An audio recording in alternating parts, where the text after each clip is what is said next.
and answering those questions as we can.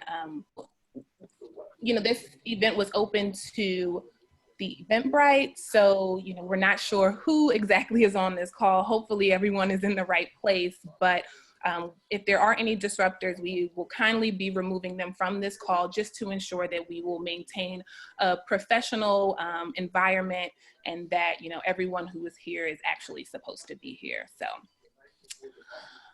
again, we want to thank you all for joining this call. If you're a returning participant, thank you all for being here and thank you for your continued support. And if you are new, welcome. Over the past several weeks, Blacks in IO has received an overwhelmingly positive response to our organization.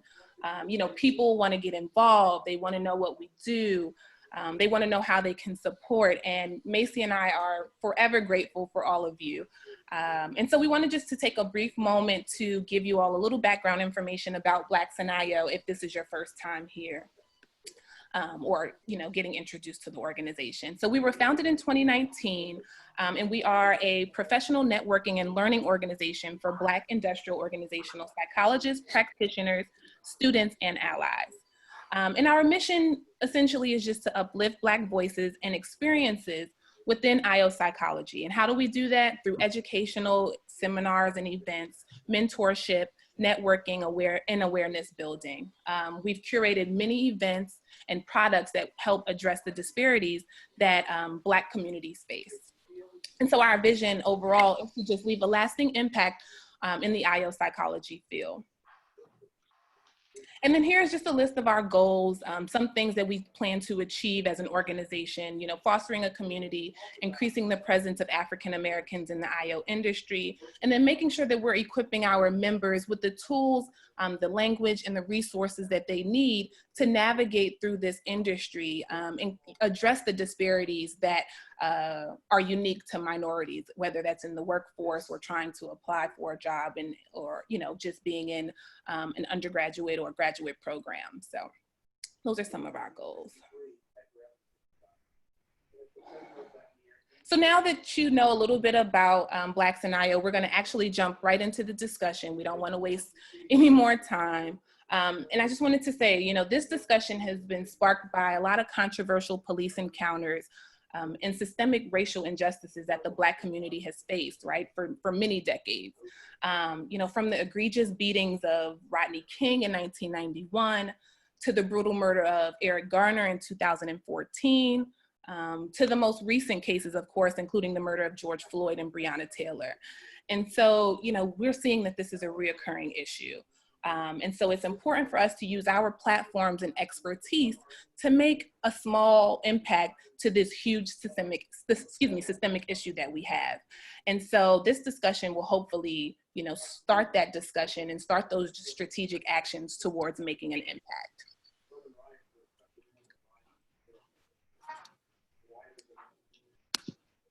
Alrighty, so let's chat about the goal for today's call briefly.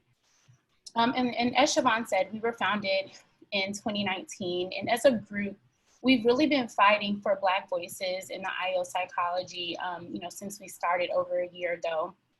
And we felt uniquely equipped to create this platform and to create this space for IOs who want to enact change. So we understand that IO psychology alone cannot fix systemic racism.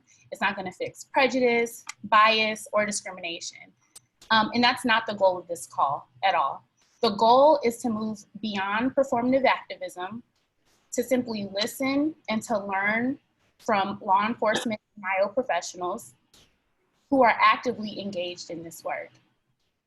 We'll compile and transcribe a list of themes that come from this call and that come from the discussion today. We'll use that list to inform strategies, topics for additional discussions, and action items moving forward. And of course, this is the first of many calls we plan to have addressing these topics, not only dealing with law enforcement workplaces, but workplaces in general. So stay tuned for that. And with that, I would like to give our panelists the opportunity to introduce themselves. So we'll start with our law enforcement professionals. And Stephen, you can go first. Thank you and good evening, and thanks for letting me be here. My name is Stephen Thompson, and as you can read from my bio, I was in law enforcement for 29 years. I recently retired. I guess it's not recent, September of 2019. I retired at the rank of Deputy Chief of Police with a police department in the Northern Virginia area. I was there for 23 years, and I started my career in New York City with the NYPD. And like was mentioned earlier, you know, the very first instance I saw of the tragic beatings that occurred and the incidents that occurred amongst law enforcement in the Black community was Rodney King. I mean, I remember it distinctly to this day. Right after that happened, we couldn't even carry batons anymore because people thought we would, you know, Rodney King them. But this just shows you in this day and age, you know, there are cell phones everywhere. So just imagine, you know, Rodney King was probably one of the most visible ones that we saw, but imagine the ones that occurred before that didn't make the news, that didn't get around the world in 30 seconds because we have cell phones anymore. And I think it's definitely time for a change in law enforcement. And this year and this incident that occurred in Minneapolis is really waking up a lot of eyes to recognize that a change needs to happen and needs to happen now, because law enforcement is going in a very bad direction when it comes to relations with the minority communities. And I look forward to participating in this panel. Thank you. Ron, you can go next.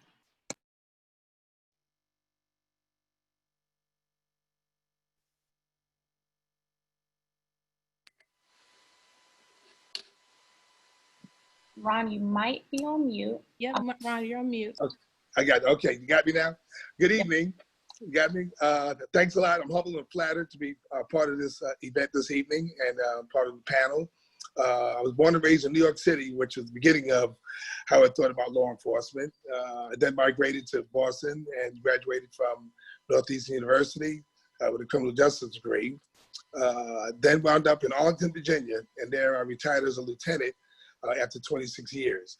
But during those 26 years, which helps me with this panel, I was one of the originators with community-based policing. Also worked in the schools as a counselor in the mental program through the police.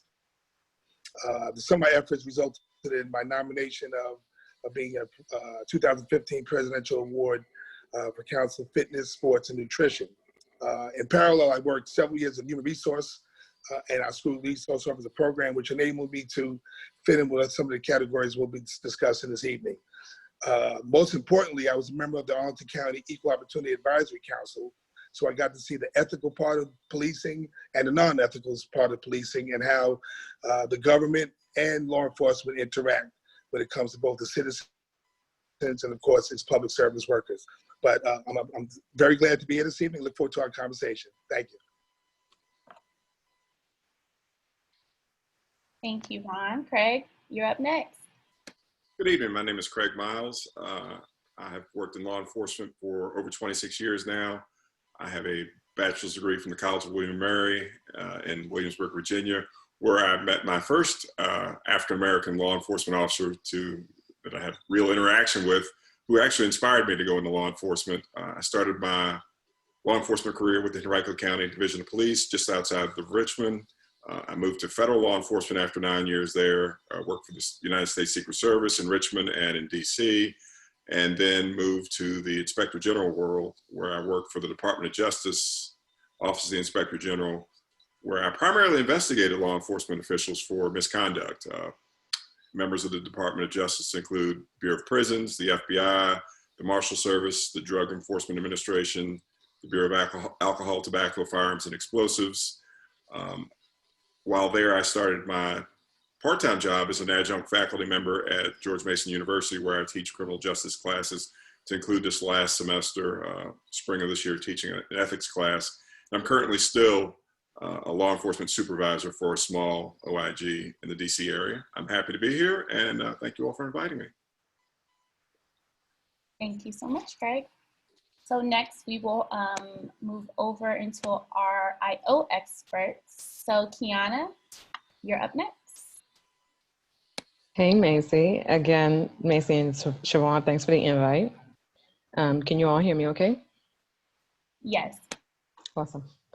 So my name is Kiana Buckles. I've been a human resource consultant for over 10 years. I started my career in IO developing promotional tests for police departments. I felt compelled to start my own company after learning more about testing practices in the US.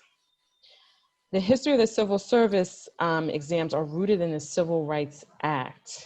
And these exams are intended to afford African Americans a fair chance to get government jobs.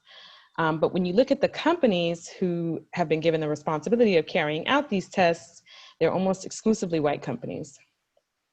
Thus, I believe that as long as we don't have a larger stake in the control of the testing process, tests will continue to be biased. My conclusion being that we need more Black-owned test companies. So I started one, and I urge you to do the same. We offer a variety of test solutions to police, public safety, including psychological assessments, test development, validation, and administration. We continually research new ways to make tests more inclusive. I'm also a New Yorker, born and raised, but attended school in Maryland, DC area, first at Coppin State University, HBCU, and then at UMBC, the Shady Grove campus. I have 2 undergrad degrees in business, one in business and one in psych. And my master's is in industrial organizational psychology. That's that. Thank you, Kiana. We're so happy to have you. Mindy? Hi, I'm Mindy Bergman, and I am a professor in the Department of Psychological and Brain Sciences at Texas A&M University. I am going to start my 20th year here in September, which seems impossible considering only 26. That really is a joke. I know it is. So I have a program of research on mistreatment, mostly focused on sex-based mistreatment, but not entirely. Also focused on race to a lesser extent, but still important, in military and paramilitary organizations. I also do a lot of work in the area of organizational culture and climate across a variety of areas. I also like to refer to myself as the grumpiest insider in all of PSYOP because I spend a lot of time writing about how IO psychology has missed the boat on a number of important issues, including the fundamental nature of organizations and how we think about race and sex. So I think that's why I get to be part of this call, and I'm just delighted to be here and have this conversation. Thank you, Mindy. And next, Joel. Good afternoon. My name is Joel Wiesen, and I'd like to thank the Black IO Psychologist Group for asking me to be part of this session. I'm honored to take part. I'm an industrial organizational psychologist, and fairness in employment testing is a topic that I have been thinking about and working on for some 3 decades. And I've had some eye-opening experiences in the last 2 decades since I began doing expert witness work in employment discrimination cases involving testing. And this expert witness work made me focus on weaknesses as well as strengths of testing. And some of the weaknesses were a big surprise to me and somewhat shocking. I'll give you a few examples. Hold on to your seats. So first, based on testing theory, we should expect 1/3 of all new police officer hires to fail on the job. Second, tests with low validity can have higher utility than tests with higher validity. Utility is a measure of the benefit of a test to an organization. Validity is only one of 3 things that drives utility. 3, the test that we select for a selection battery will be different if we choose based on utility versus validity. 4, improved recruitment can be more important to police department performance than improved tests. And lastly, and the first 4 apply definitely to police departments. The last one is a more general finding, and that is that the validity of G, which I call general academic preparation, other people call general cognitive ability, the validity of G decreases with time. over the first 5 years, if you look at a graph of time versus validity, it is a downward slope. So that gives reason to de-emphasize G in selecting police officers. So I've been trying for years to avoid the severe adverse impact that's typically seen with police officer exams. Typically, when police officer exams are held, relatively few Black police officers are hired. Using what I consider sound, although novel approaches, I and a few other industrial organizational psychologists have been able to help departments hire a diverse training academy class. So my research has twin goals. I am trying to learn how to hire more Black police officers, reduce adverse impact, and learn how to hire better police officers and improve job performance. I'm pleased to be here today to share some of my thoughts and experiences with you. Well, thank you so much, Joel. And thank you to all of the panelists for being here. As you all can see, we have such an esteemed panel, and we're so excited to get this conversation started. So I'm going to jump right into our first question.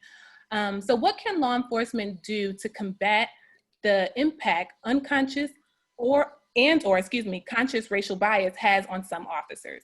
And we want to think of this question in terms of hiring, selection, promotion, trainings, or even culture cultivation.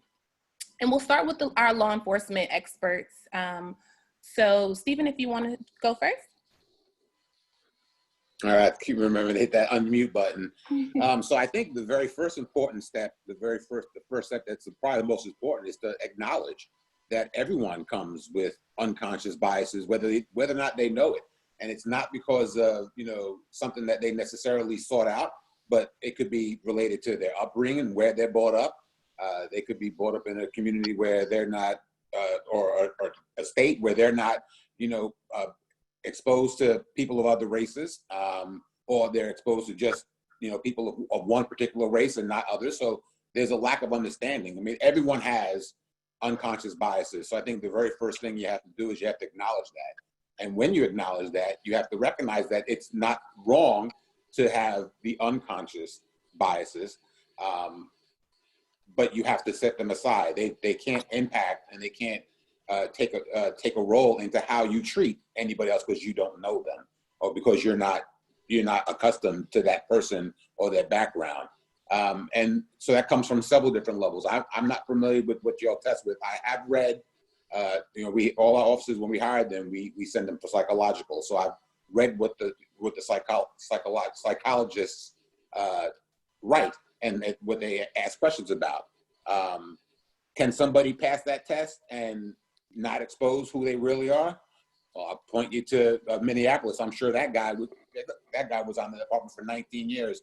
I'm sure at some point in his hiring process, most departments do psychological. So he was able to exist in that environment for 18, 19 years.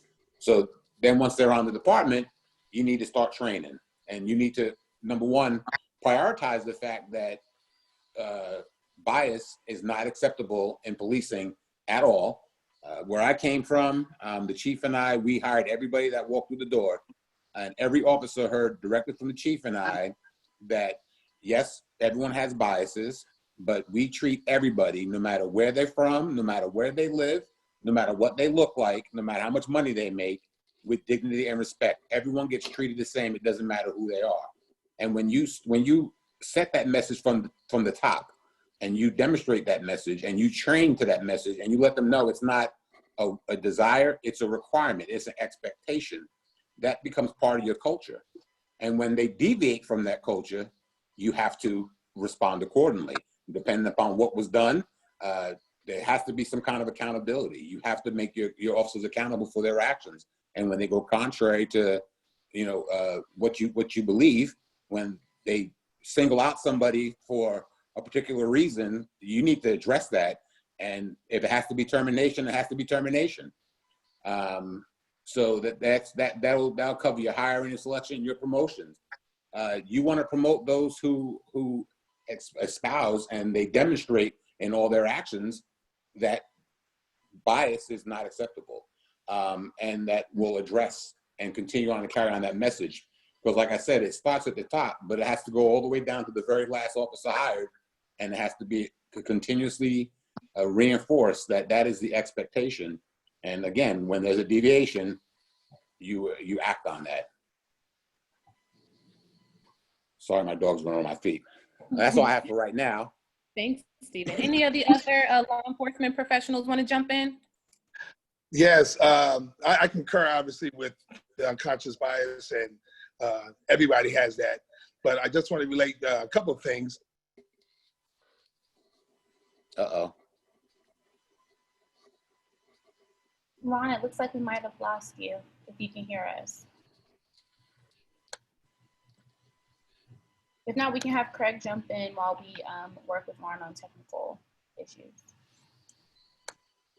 Okay, yeah, I want to reiterate what Stephen said. A lot of this comes down to culture. Every organization has its own culture. In my travel with the Secret Service and being exposed to different local and state law enforcement agencies, from New York to California, and with DOJ investigating different agencies, everyone has their culture. And Stephen hit the nail on the head when he said, you really have to create a culture. One, you have to create a culture in which we're willing to have the uncomfortable conversations about bias. And like he said, recognize that everybody has their own biases. We also have to talk about who's making the choices. Who are the recruiters? Who are the people who are hiring? Because if you have people who have biases, who are supervisors, who are trainers, who are hiring officials, then you're going to repeat the cycle. One of the things a lot of us have seen is Minneapolis, and everybody commented on the fact that the officer in Minneapolis had been there for 19 years. There was another news story recently about 2 officers fired in Wilmington, North Carolina. I don't know if anybody read that story. One of the officers accidentally recorded them using racial slurs, talking about starting a race war and killing African Americans.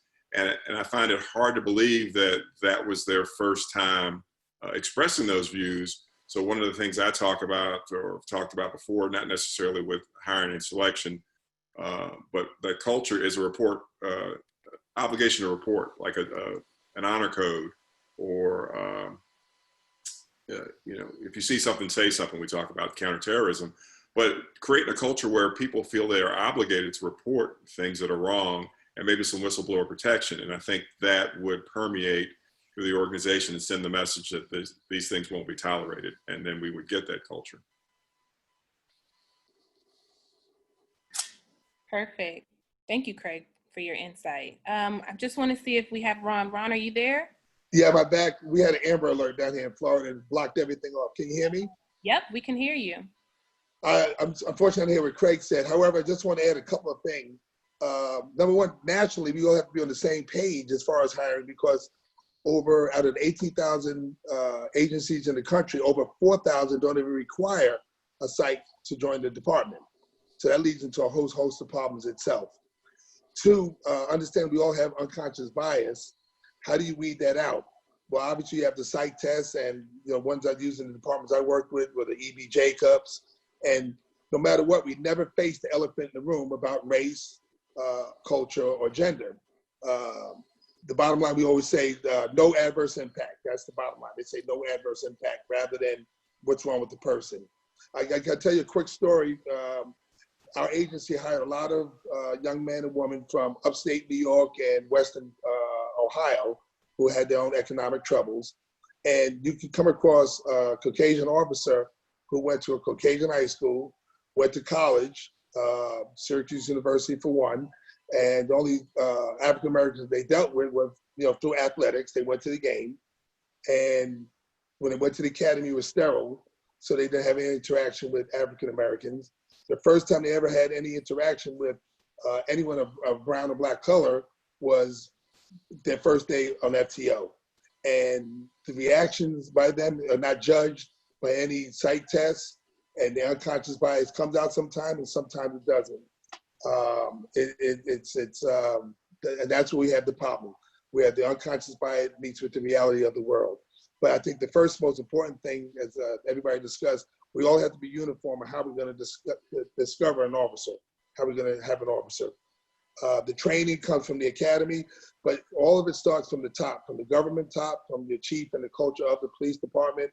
And that's where accreditation comes into form, where it has to be an overseer over it to understand how the agency is working. So that's my part on that, and that concurring with the other gentleman.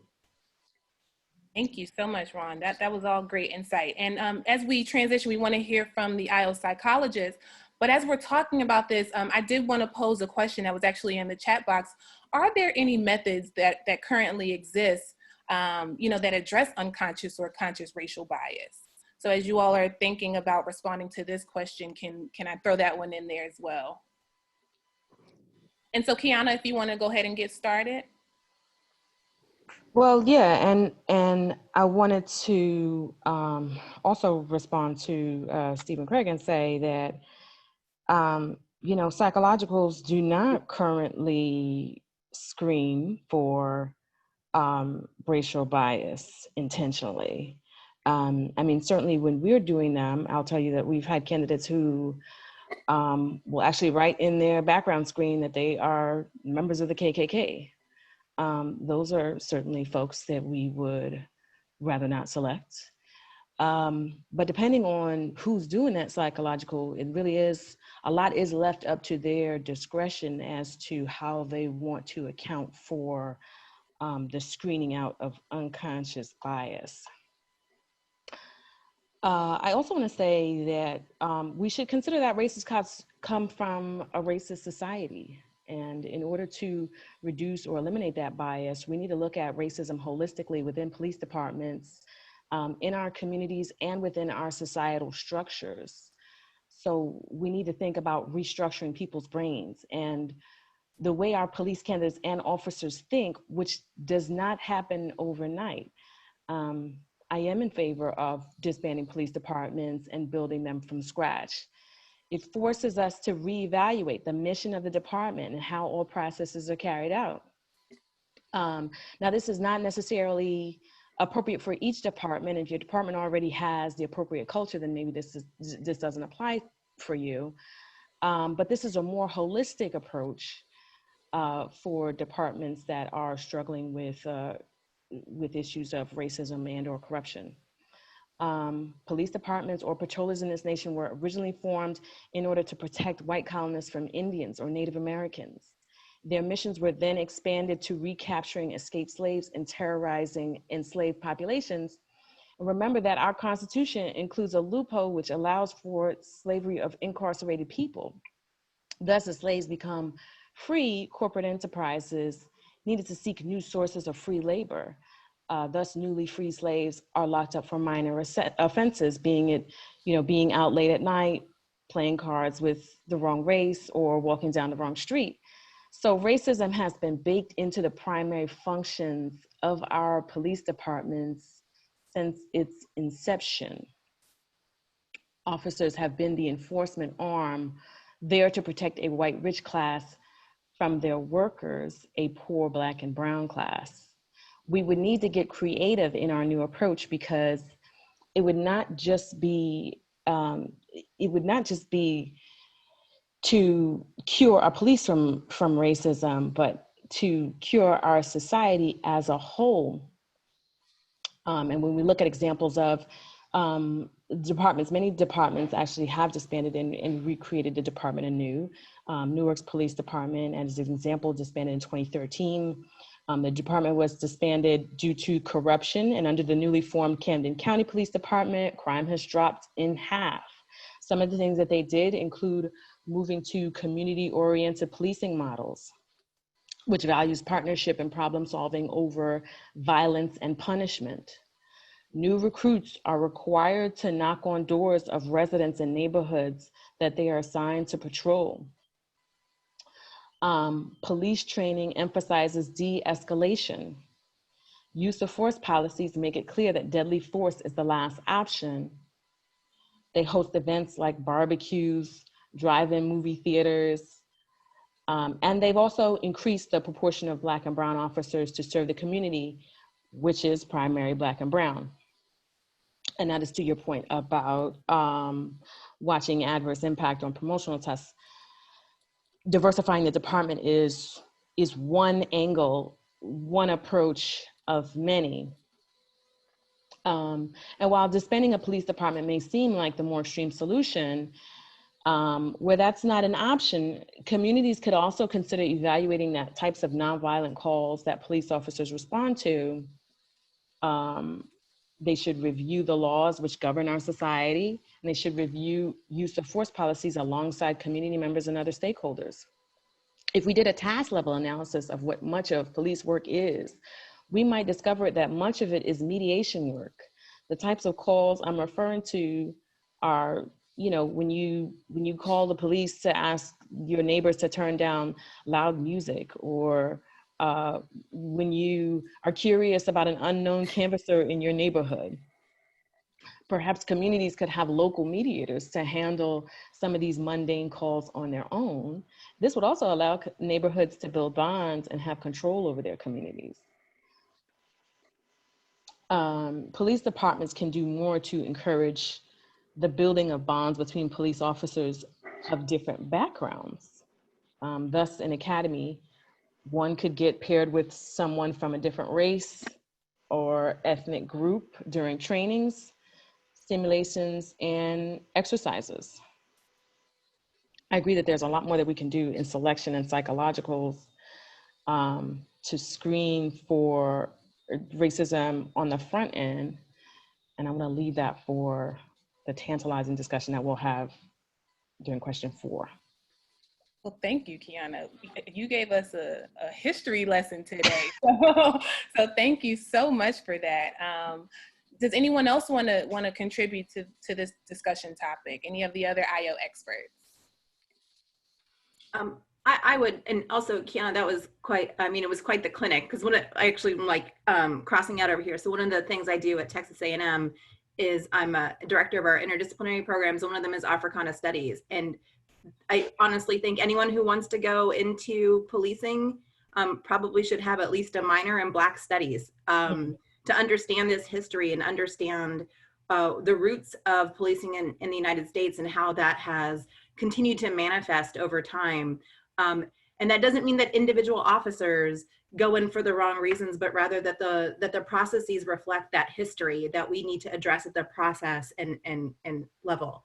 And so what I wanted to sort of connect is, so I'm a big fan of firing. I think we should fire more people who don't behave the way that we want them to behave. And one of the things that concerns me is the number of news stories that we see where someone has been fired from one police department and is hired in a different part of the justice system. And there needs to be a way for us to stop that if they were a bad actor in one county, they're probably going to be a bad actor over here as well. And so we need to have a system for that. And we also need to rethink the role of police unions in all of it. And we could go on that forever and ever and ever. And that's not to say that I'm against unions. Obviously, unions have an important role in society and in organizations, but the role that unions have played in creating the thin blue line and making it difficult for good acting cops to report out against bad acting cops needs to be stopped. Yes, I totally agree, Mindy. Thank you so much. Joel, did you want to add anything? Sure, I certainly would. I'd like to make some scientific, some practical comments from a testing perspective. So I think that selection is probably the most effective and least expensive approach to reducing bias in a police department, short-term and long-term. I think that it's faster and more effective than trying to change personalities or change people's attitudes or values. Unfortunately, the police officer selection that's done now typically doesn't screen for personal bias. So for those of you who haven't been involved with police hiring, what's typically done is a civil service exam is given. It's largely a multiple choice test of cognitive ability, and departments hire basically in rank order of scores. Um, and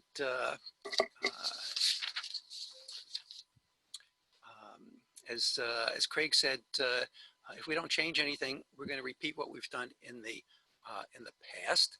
There are approaches that we could try to measure bias, but typically we don't use them. There are reasons to de-emphasize or stop using tests of G or general academic preparation. So, for example, the validity of G is lower for the occupation of police officer than for any other studied occupation. That means that police officers need more than just intelligence, and intelligence alone, which is what the test tests for, is not enough. And even worse, the police officer tests that we typically use are expected to result in many poor police officers because the validity is only 0.24. And with reasonable assumptions and testing models, anywhere from 1/3 to 2/3 of the people selected are expected to fail on the job. They're false positives. And we industrial organizational psychologists are often unattentive, maybe blissfully unaware of the dangers of what we are doing professionally. I think that personality and probably attitudes and values are better predictors of police officer job performance than general academic preparation, particularly culturally linked job performance, and especially in large police departments, which tend to require a bachelor's degree just to apply. Now, selecting police officers, I think, is different from selecting most occupations. And I think that we need to try to take the lead in retraining testing consultants to help them increase diversity. And that might mean retooling some courses in graduate school. So the accepted wisdom in industrial psychology is that if you want more diversity in hiring, that comes at the expense of validity and job performance, and that there's little to add to the validity of a multiple choice test of G. Now, in 2018, I gave a master tutorial at the SIOP conference on this topic, and I showed that we can get improved job performance with less emphasis on general academic achievement. And I'll refer you to a website that has that presentation shortly. And I would argue that we need to replace the old wisdom with this new wisdom. The new wisdom is that G does not always have the highest validity for police officer. Sackett, a former president of SIOP, has shown that assessment center exercises have higher validity than G by a good margin. Two, multiple choice tests of G are deficient measures of intelligence. They don't measure creative problem solving, for example, and they don't measure face memory, face recognition, which varies based on ethnic group. I had a recent conversation with Kiana and Dr. William Luz of Laverne University, and he suggested that we consider some non-Big Five personality measures, some of which have been researched for over 20 years, but industrial psychologists don't typically read widely outside the IO literature. But I think there are valid and promising tests beyond G that have no adverse impact. And in any case, composites usually have less adverse impact than G. The tests of G tend to measure speed of learning, but there's research spanning a few decades that show that slower learning can result in better retention and better generalization of the learning. So we now make many errors in learning. We make false positives, we make false negatives.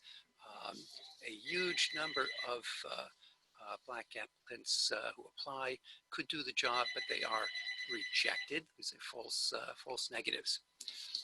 Maybe you could put up the takeaway slide. Okay, so a few takeaways from this.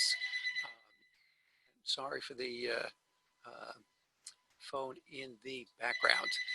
Um, the phone is far from the living area, and so it goes on for many rings. Okay, so first, tests for police officer that we currently use tend to have low validity. Many of the people who are hired as police officers are expected to fail based on the statistical models that we use for testing, and also based on those same models, a large, very large number of minority candidates who are not hired could do the job. They're false negatives. And we should be considering new approaches to testing, some of which I've mentioned. Then, as Craig mentioned, if we just repeat what we've done before, we'll just replicate what we have. Psychometricians are hired by police departments. The psychometricians say to the police chief, I have a good test for a police officer, and the police chief said, are you going to reduce adverse impact? And the psychometrician said, I've included things to do that. And the chief says, well, all right, go for it. But we don't provide the chiefs with information that would let them have input to the design of the selection system. We don't provide them numeric estimates of adverse impact. We don't provide them with numeric estimates of job performance, and we don't talk about the relationship between the two. And on my website in that 2018 SIOP master tutorial, I have a form that could be used to provide chiefs with that information. Then there are areas that could be measured that would reduce adverse impact, improve job performance, such as creative problem solving. There are measures of bias, facial memory and recognition. I think if we focus on utility rather than validity, we would have less adverse impact and better police officers. And we definitely should not use measures of G, general academic achievement, to rank people if we want to avoid adverse impact. Then there's some administrative approaches that could be used to improve job performance, reduce adverse impact. One is to use residency preference in hiring in largely minority municipalities. I think there's a very valuable tool potentially available to us now that's not being used, and that is to use technology to provide more supervision to new and even old police officers while they're in the field. Right now, police officers work unsupervised. There's one sergeant, maybe there are 6, 7 more police officers in 6 or 7 more neighborhoods. The one sergeant runs around from neighborhood to neighborhood when there's a really unfortunate incident, but most of what a police officer does is unsupervised. With technology, I think there is a possibility to provide more supervision to police officers and do some of what Mindy suggested, which is fire people who aren't doing a good job, if we can watch what they do. I think we could also increase the duration of police academies in the country here. We generally have academies no more than 6 months. In some other countries, the academy is double that length. And I think we could increase the probationary period post-academy. Finally, there's some hybrid approaches that could reduce adverse impact and improve job performance. One is improved recruitment. And improved recruitment is easier and is likely to yield more benefit to police departments than improved testing. We can consider alternatives in lieu of tests, for example, high school rank to aid in recruitment. People who scored high enough in their high school rank could place out of the entrance exam. This would provide some equality across different schools with different levels of funding. And then finally, we could require experience in the community in order to apply. We could ask for applicants to either have lived in the community for a year or to have performed 500 hours of community service in the community, so that they have more familiarity with the community, and that familiarity would also allow us to do a better job with the background investigation. We would have more information on candidates. So sorry I've taken so long, but I won't have much to say about some of the other questions. Well, no, thank you so much, Dr. Joel. You know, you gave great insight, and the takeaways were very helpful. I'm sure our IO psychologists, their minds are working, as we can see that, you know, there's so much to do, you know, and our assessments that are currently in place aren't perfect, and, you know, there's so much work to improve what's currently in place. So thank you for those key takeaways. Before we moved on, there was a question directly posed to you, Dr. Weisen, and I just wanted to address it. It says, is there a worry about the limitations of any criterion-related validation research for police officers? It seems like in so many of these police brutality instances, the police officers have had significant problems in the past, but they are not fired or removed from their job. Are performance measures valid in these cases if there really aren't any consequences for their poor behavior? So if we had longer probationary periods during which we could fire officers very easily, we could do more of what Mindy suggested, which is try to get rid of bad performers early on. I think that there's an obvious problem. The bad performers are it's very hard to get rid of bad performers in civil service jurisdictions and in some union settings. So that's something that needs to be worked on. In terms of criterion-related validity studies, those are very difficult. They only can be done in large departments, but they definitely should be done in large departments. And not only that, large departments should have a team of full-time industrial organizational psychologists on board to try to detect problems with police officers as they're developing before they get to be big problems, to try to put in place programs to improve job performance. But I don't know of any police departments that have such a team of industrial psychologists, and they might not only be industrial, but might also be clinical and social. Thank you. Thank you for your response, Dr. Weisen. And we're gonna move forward just for the sake of time, but I do want to just bring some attention to the chat box and say thank you all for the discussion. You know, all of the comments and the questions are great. We're going to try to get to as many as possible, but we do want to stay on topic, so we're just going to move right on to the next question. And that is, what are your thoughts on cultural competency and diversity training as a required component of all police training? Should it be mandatory as a part of like the in-service training, or should it be separate? And we can go back to hearing from our law enforcement officers. I mean, I'll chime in on this. That's the easy answer, and the answer is yes. And it should be part of the training in the academy. It should be part of in-service training. I'm sure the other law enforcement professionals on here are going to say the exact same thing.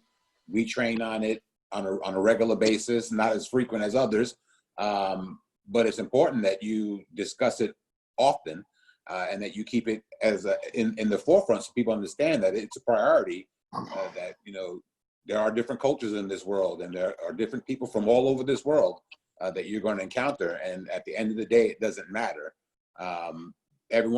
People are people, and all people get treated with dignity and respect.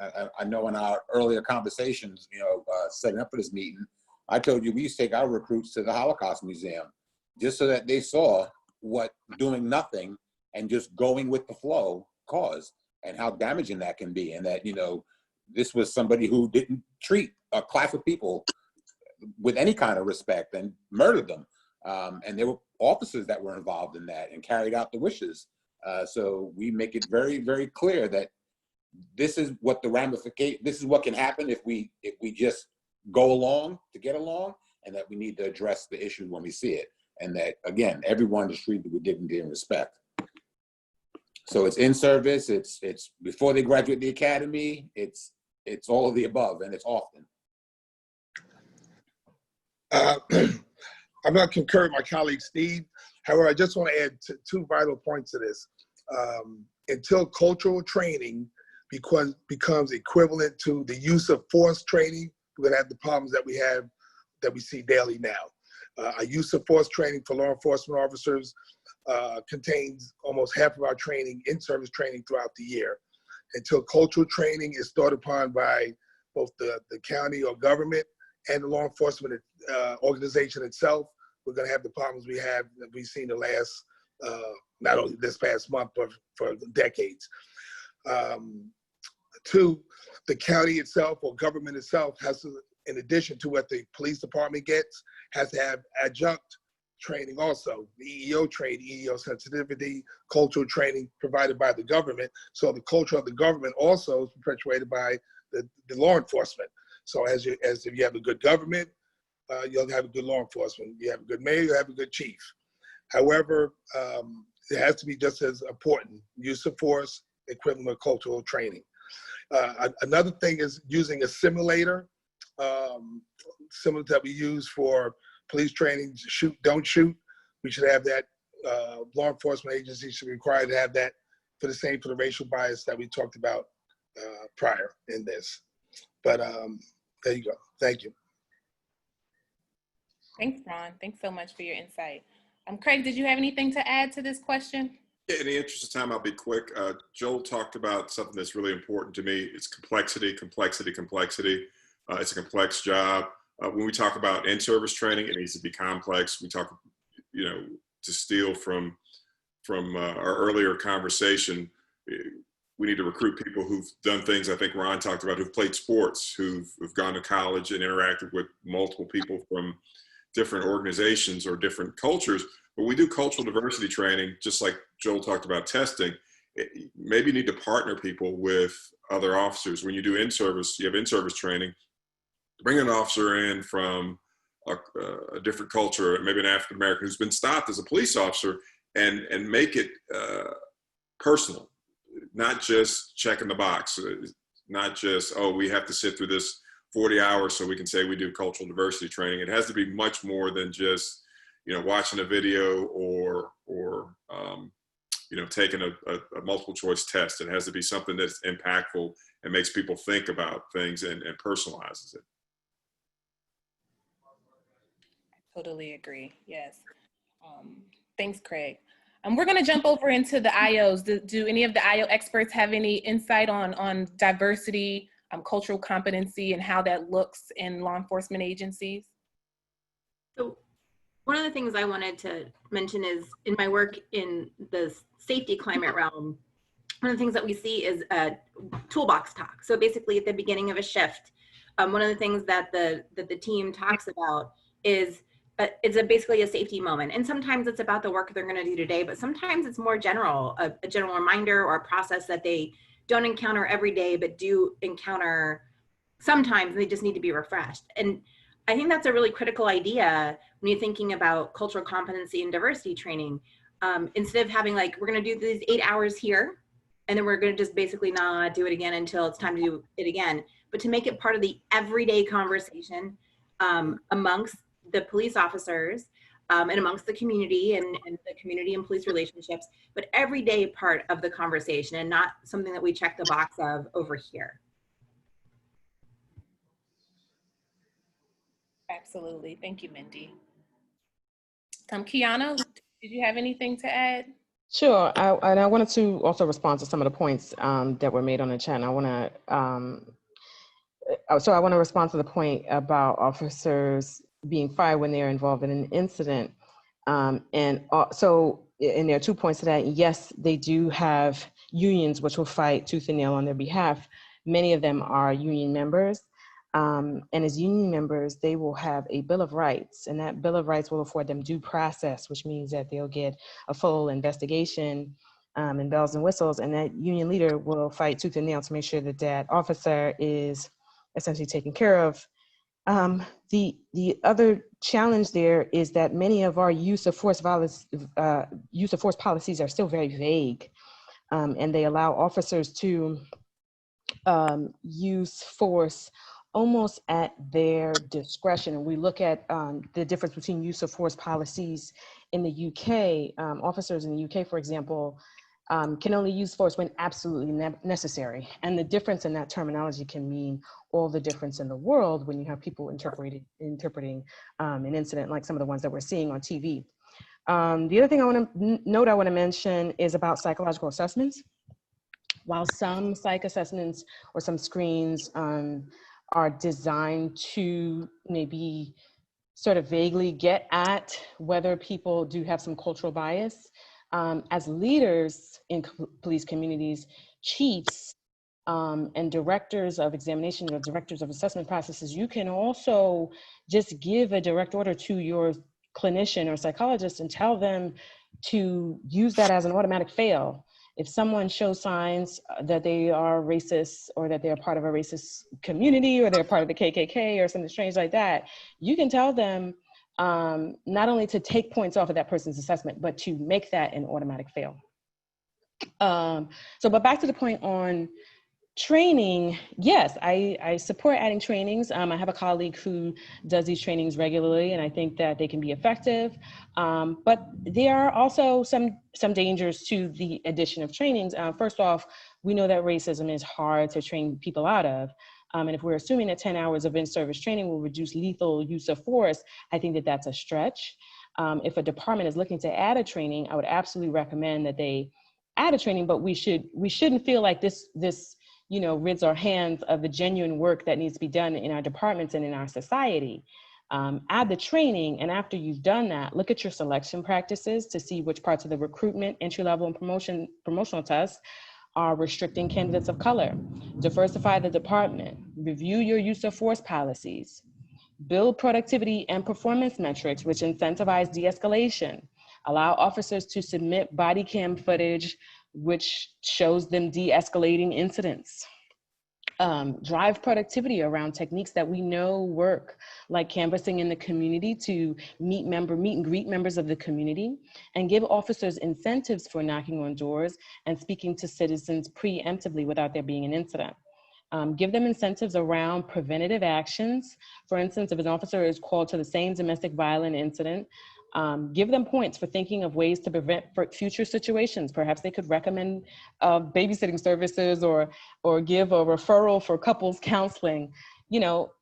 I don't know what it might be, but if you're an officer seeing a reoccurring problem, you should get incentive points. You should get points for trying to solve that problem. And build these types of things into their productivity stats so that they can use them to get a promotion. And we'll see more officers using these techniques. I like training as a starting place, but it's not a solution. Plus, we have to think more deeply about what kind of training we're talking about. Is it a Black history lesson, or are we, what is the training? Is it about religion? Is it about cultural practices? What does the training contain? And also, would it be up to each department to develop their own training, or do we create a national standard for that training? Yeah, Kiana, you pose great questions, and I think the incentive idea is amazing. I think that'll definitely drive performance, and I think you think of police officers now who have these quotas, right, that they're trying to meet, and those quotas kind of spark this level of policing that we see as an issue currently. So if we can just shift that culture and give more incentives for doing good things, like you said, knocking on doors and things of that nature, maybe that can kind of shift how officers are policing. So thank you for that. Those ideas were amazing. Before we move on, Joel, did you have anything you wanted to add? Well, let me just say that I thought that Kiana's suggestion was just brilliant. Particularly the one about requiring officers to submit evidence, tangible evidence, as part of the promotional process. I think police officers are very, very interested in promotion. And in the interest of time, I think I'll pass.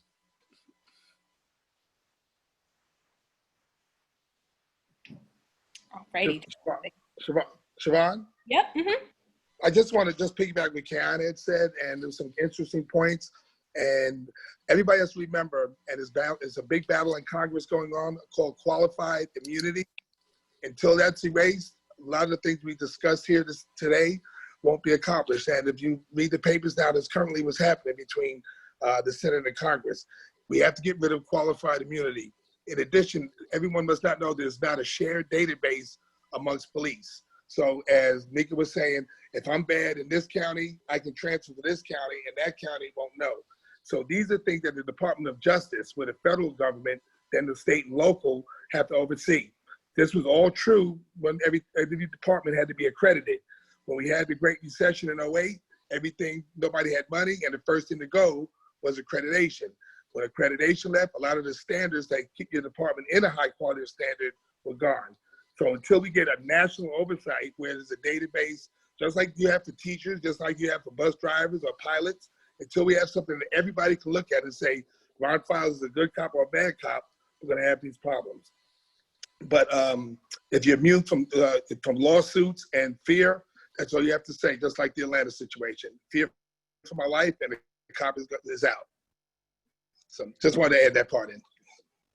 Thank you so much for that, Ron. And real quick, just for the folks who may not know on the line, can you tell us what qualified immunity is? Craig, you got that one? Craig? Ron, what is qualified immunity? That you're no matter what you do, you're immune from a civil suit or responding, as Kiana said, for the Bill of Rights. We have a police, just like you have the Bill of Rights in the Constitution. There's a police Bill of Rights that you looked up. So you're immune from criminal prosecution, civil lawsuit, and you're backed by the Bill of Rights, which means it's a guarantee rule, but you don't have to say anything, which is much different than the citizen. That was made way back in 1800s, and it's been carrying through since. So actually, it gives a police officer a Teflon, a coat of armor against anything that he comes across. Thank you for it's protection for the police officer by the government. Thank you. That's helpful for the folks who may not have known what that is, and just setting that baseline for us. So we appreciate that explanation. In the interest of time, we're going to jump on to our next two discussion topics. So our next question deals with the importance of community policing and building trust. And we've seen many instances where minority communities have little to no trust in their local police departments.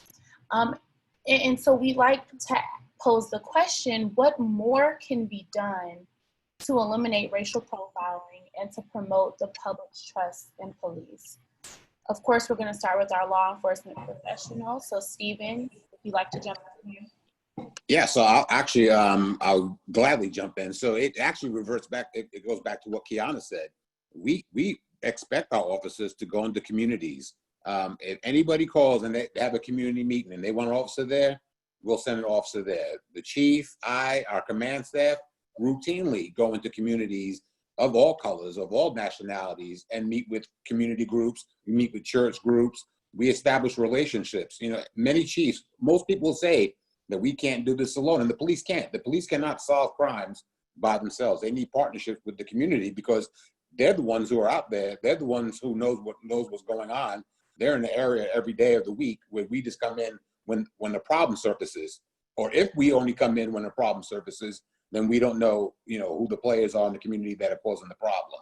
In most communities, you have 99% of the people there that are looking to live, and the 1% that's causing all the problems. So if you get in the communities and you talk to those who live there, they will tell you where the problems are and what the problems are. And at the end of the day, you kind of like you're making deposits in the trust bank. They get to know you, they get to know your heart.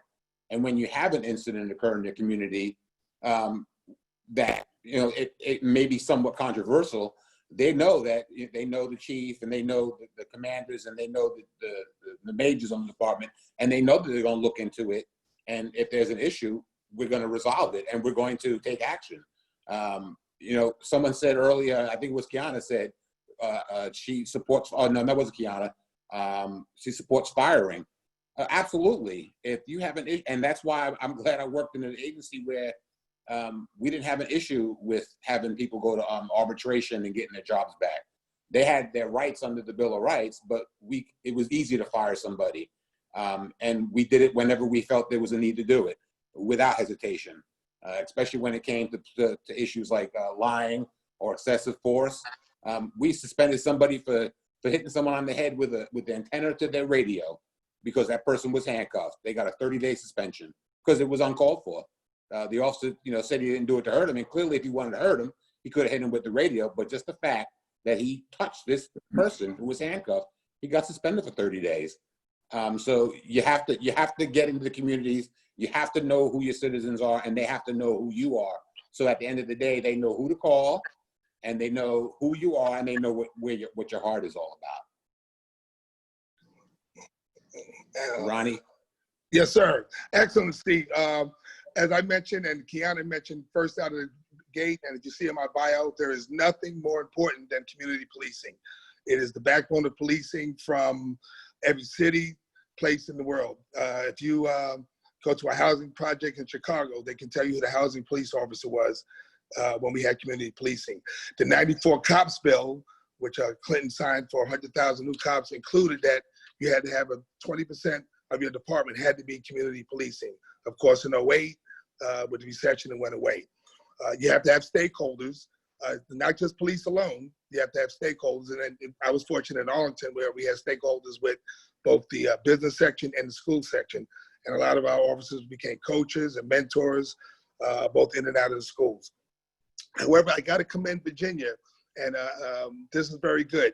Starting July 1st, every traffic stop has to be documented for its demographics, its search, what you found, why you stopped it, and that goes into a Virginia database where then you can identify officers where you can say, well, why is he stopping 1,400 cars? Of the 1,400 cars he stopped, 1,000 of them were of brown and black folks. And for a fact, it came out to today, there was a Fairfax officer in Fairfax, Virginia, for you out there, where they did just that. They found out how many traffic stops he had. However, when we use demographics, white Hispanic and black Hispanics used to be a separate category. They don't have that now. So the officer actually had more stops with white because Hispanics was going under the white checkbox when you checked it on the ticket. In truth and fairness, he had stopped an inordinate amount of Hispanic folks, Latino folks, and African Americans. But that's long for another discussion. But I commend Virginia starting July 1st, and I believe South Carolina also, where everything has to be documented and therefore released as a FOIA to the public. So Ron Files stopped 100 people, of which 30 were white or 20 were white, whatever. So now the public is to share in what we do for a living and to see the fairness, unfairness of traffic. Thank you. I'm going to go quickly back to a couple of things Kiana said. In the ethics class I taught this past semester, they talked about police officers and where they come from. They're not kept in a box somewhere. We're not in East Germany in the 1970s and 80s where they're identified when they're young and trained to be police officers. As Kiana said, they come from society and they're a reflection of society. So we have to eliminate the races before we hire them, back to Kiana and Joel, to eliminate the racial profiling. If you hire the person, if no one reports their profiling early on, then it's too late then. It's a problem that you don't want to create. The Camden example was a great one. I know we talked about this earlier, and I remember watching that on Today's Show. Camden, New Jersey recreated their police department, and there was some building, there was some lack of trust on some people's part, but they said a lot of the physical violence from the police stopped. There was still some fear, but it helped build the public trust, and community policing goes without saying. I could beat that horse to death. You have to get out of the community. You have to talk to people. You have to be transparent, and you have to have people who look like you, not always, but a larger proportion of, and who are willing to talk to people and willing to interact with people. And the Camden example was a great one that I also saw. Thank you for that, Craig. Any of our IOs want to comment on what more can be done to build the public trust and to cut down on racial profiling? Well, let me comment on the body cams. As I understand it, and I could be wrong, the body cams are reviewed when there's an incident. The supervisor reviews the body cams and uses those body cams to evaluate the written report that the officer provides of the incident. But as I understand, there's no real-time use of the body cams, and I think that's a missed opportunity. There's a reason why there's a supervisor for most occupations, and the supervisor is right there observing the people doing the work. I think that if the sergeants were given the tools and the procedures and the motivation to review all of the activity of the officers, it would go a long way towards picking out the people who perhaps should be fired.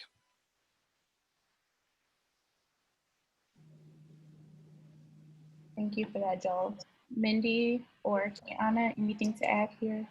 Yeah, so one of the things I'd like to add is that, police departments and police organizations are different in dozens of ways from lots of other organizations, but at the end of the day, they're also organizations that are often underfunded, with overworked people who are exhausted and who want results now, as opposed to putting in the work and doing the work and making it stick. And I think one of the challenges, like any organization, is you have to do the whole work. You don't get to just have community picnics and be like, well, why don't they trust us? It takes all of the work. So you have to possibly abolish and go all the way down to the roots and start again. At some organizations, at others, massive culture change, massive process change. And of course, everything that Ron brought up about qualified immunity, transparency and reporting about what happens in stops. As Craig said, all the transparency in the work that the police are doing, and the community has to be involved in these decisions. It's not just the police reforms themselves and then tells the public, look what we did, but rather the community is part of that discussion. And they have to be part of the discussion from the very beginning of how are we going to even have this discussion. Absolutely, Mindy. It goes way past community picnics, right? Yeah, absolutely. Kiana, anything before we move on? I'll just throw in a quick note that diversifying departments goes a long way in promoting public trust. And although many departments have added a few Black officers at the lower ranks, we need to be working harder to get more. And we need to make sure that those officers are getting promoted to the higher ranks. That's all. Absolutely. And I mean, that goes directly into our next question, Kiana, which is really surrounding the recruitment of minorities. And, I saw in the chat box a bunch of comments, and there were some saying, how recruiting minorities is not going to be the solution, or is not the only solution, of course, because minorities are just as likely to participate in police brutality and misconduct. And that's a great point. However, we have to remember that minorities are underrepresented in nearly every large law enforcement agency in America. And this imbalance dates back for generations. And we also know that the mistreatment of Black people by law enforcement dates back for generations. There's a correlation there. We know correlation isn't causation, but representation is needed and it's important. So why do you all think it's so hard to recruit minorities into the departments? And what do you all think can be done to recruit and retain minorities or minority officers moving forward? So we'll start with law enforcement again. Stephen, you're up, if you have something to share. Macy, that is a great question. Every time you have an incident, like just occurred in Minneapolis with George Floyd. You go back to when I first started with Rodney King, and you look at the history of this law enforcement and its relationship with the Black community in particular. It makes it the mountain that much harder to climb, to get people to join departments. I've seen it. I used to review the files of the minorities that we got to fill out an application and then withdrew at some point in the process. And I didn't see it a lot, but I saw it. I had the conversation with my parents, and they said, "No, you're not doing this. You're not joining them. It's a them." I mean, the relationship hasn't been a good one. So people don't want their children to join police departments and to get on potentially a department where they brutalize Black people. They don't want them to be a part of that. They tell them to find something else to do. In more recent times, what's also been an issue is law enforcement becomes a great job for people to look to, because in tough economic times, the police are always hiring because of, and I've been looking at the conversations, because the police are asked to do so much. We always need more police because we're asked to be social workers. We're asked to ask someone to turn down the radio of the next door neighbor instead of just them going to do it themselves. We're asked to do so many things that we always need officers, that when times are tough, people want to be cops. But when times aren't so tough, when the job unemployment rate is low, nobody wants to be a cop. They're underpaid. They're asked to do way too much. And how many jobs do you have where you can go to work and end up getting killed because you're doing your job? So it's not a very attractive job to even get into. Then you add to it the mistrust that's already there. You're not going to get people to join the department. I would love to know how we can attract more people of color to come into law enforcement. It does require, like somebody just said, to have people represented in the higher ranks of police departments so that minorities know when I join a police department, I can become successful. It requires women as well to be in positions of authority in the police department, because women will then see that I can join the police, which is a predominantly male occupation, and be successful and to get up, to higher rank. So I would love to hear, some ideas on how to get more minorities in, because it's not just local law enforcement, it's federal. People don't want, especially minorities, don't want to be the police because of how they've been treated by the police. It's like joining the enemy. And I get it. I get it. Absolutely. Ron, anything to add here? Well, tough to follow that one, Steve. I agree with that. My son's 21 years old. He goes to HBCU studying criminal justice. And just this past month, he didn't look on it favorably. And we had to have a deep discussion about that. With the advent of social media and the way we portrayed law enforcement, obviously with the incidents happening, the hill is back to the bottom again. It's peaks and valley. And then, like Kiana and Mindy had said, if you get you get an African-American or minority or woman that goes to college, gets a degree, they're going to go to the private sector or go to the feds, i.e. the FBI, Secret Service. They're going to go to the federal, which is a different statute than being a local police officer. So the third thing that hurts is a lot of your minority candidates, because of the slant of how many African-American juveniles were incarcerated between 18 and 22, they're not eligible to become police officers. Therefore, our pool is even shrunk more. So even if you have a great candidate, if he had smoked marijuana or got involved in a stolen car, et cetera, he's not eligible to become a police officer. So the pool of minorities from the start is very limited. You couple that with, if you are a good minority and a good candidate, you're going to go to the private. You're going to work for Mobil or Exxon before you work for Arlington County Police. It's a tough sell, particularly now, obviously, with what's happening in the news. Thank you for that, Ron. Craig, do you have anything to add here? So Stephen stole all my thunder. Yeah, when the economy is horrible, you get great, complex, well-educated police candidates. When the economy is booming, you get the other candidates because it's not a high-paying job, I was raised by an educator. My wife's an educator. So you're getting paid the same as an educator, maybe a social worker, with the added stress of maybe dying one night or day at work. As Kiana's smiling because you brought up Camden again, because as an African-American male or African-Americans, and again, they stole, they said this, oh, we don't want you to be the police. You don't tell your son or daughter, don't go be the police, but we don't want to be policed by people who are not African-Americans. The contrast there is mind-boggling. And I thought about this question before. You said Stephen and Kiana really hit the nail on the head. So when I went to the police academy in Henrico County, I graduated. There were 29 of us in the academy. There was a Korean American and me. The rest were white males.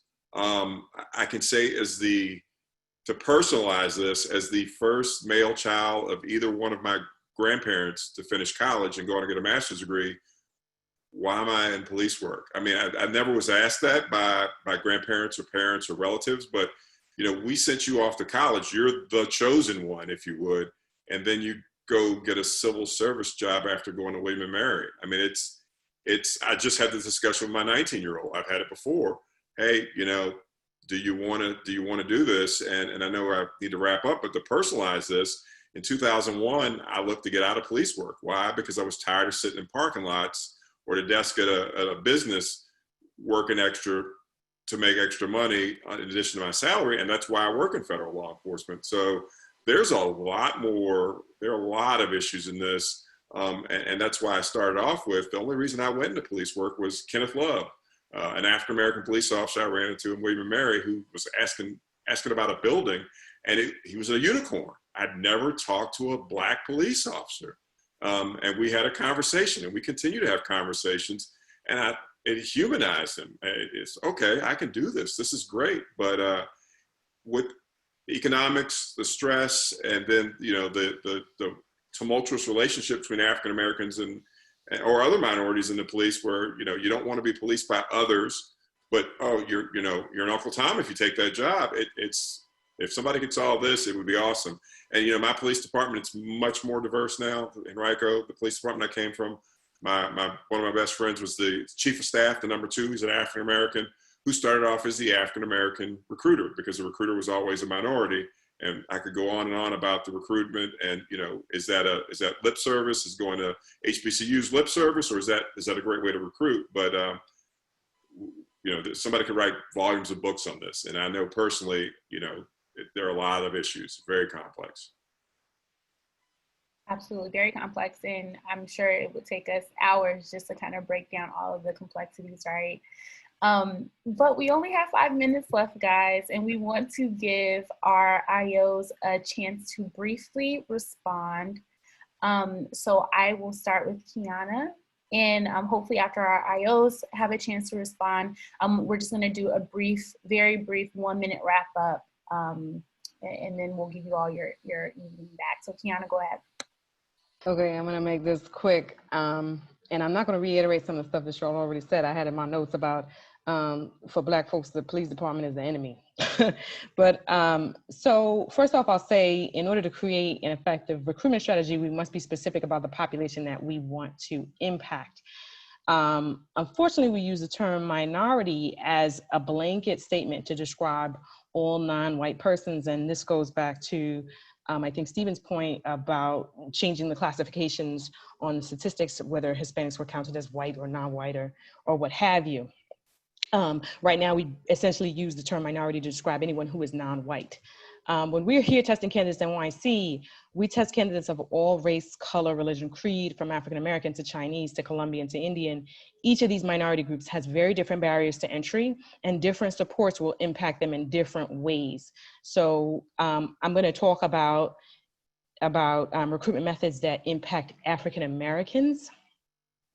And so we know that African American candidates are more likely to respond to Black recruiters, including chocolate faces, and recruitment videos, and literature is very important. We need to offer financial support and mentorship to meet educational and training requirements. That is very important. We need to rebuild our testing processes. For instance, we know that African Americans perform better with oral and practical exercises, but we still rely on multiple choice tests. We need to bring assessment centers to the lower ranks. We know that African Americans perform better on oral assessments, role plays, and practical exercises, video-based assessments, and situational judgment tests. So we need to do more to make sure that they have access to those assessments at the entry level, at the PO level, at the corporal level. We need to bring more faces of color to the testing process, from psychological assessments to background investigators to oral boards, assessors and subject matter experts who develop those assessments. And we need more Black test companies. So if you are Black and you can build a test, you need to start a company. All parts of the test development process have some level of subjectivity. And so as long as people there who are controlling that test or can make those decisions are racist or have this, unconscious bias, they will find reasons to deny Black candidates a promotion, regardless of how that test is designed to function. That's all. Thank you, Tiana. Mindy, do you have anything to share? I guess I just wanted to amplify that some of the things that Craig and Stephen and Ron were saying actually, reaffirms the need to abolish policing as we know it. And that's not to say that people won't be able to call 911 and get help. Also want to reaffirm something I think is really important. IO psychologists, one of the things that we do is set the relationship between skill and pay. And if we reimagine what policing could be, that requires more skill, more talent, more thinking, more complex problem solving. If we think about it that way, instead of the way we think about it like Law and Order TV shows, not the detective side, but the other side, they should be paid more, right? People who are more skilled should be paid more. That is a fundamental principle of our understanding of how this all works. So, it's not to say that, it all has to be bad things for people who are interested in policing, but I just think it just goes to show that the system is just designed to keep people out, or keep particular people in the criminal system, then it keeps them out of working for the justice system, and then it perpetuates the system over and over and over again. And you can't just fix that by having better recruitment policy. It's just fundamentally broken. Thank you. Joel, anything on this? Sure. Just a couple thoughts. One, I agree with Kiana that oral exams have less adverse impact, but oral exams also offer an opportunity to get the community involved. Many police departments don't use community members as oral panel members, either at the entry level or the promotion level. That's an overlooked and underused tool. It would facilitate career advancement, and would also facilitate community relations. And it's late. I'll cut it there. Well, thank you all so much. I know that last question we had to speed through, but we did just want to briefly wrap up and just thank everyone for joining today, thanking our panelists. We see all of the great comments and questions in the chat box. What we plan to do is to compile all of these questions, all of these topics that people wanted to hear more about, and we'll be putting together panels in the future. We have a long list of individuals waiting to speak on a similar panel, all very well versed in these topics. So we, like I said, we'll compile them, and we will start planning our future calls. Look out for one in July. Siobhan, is there anything else in the wrap up before we go? Yes, I just wanted to also just encourage everyone to continue to do the work.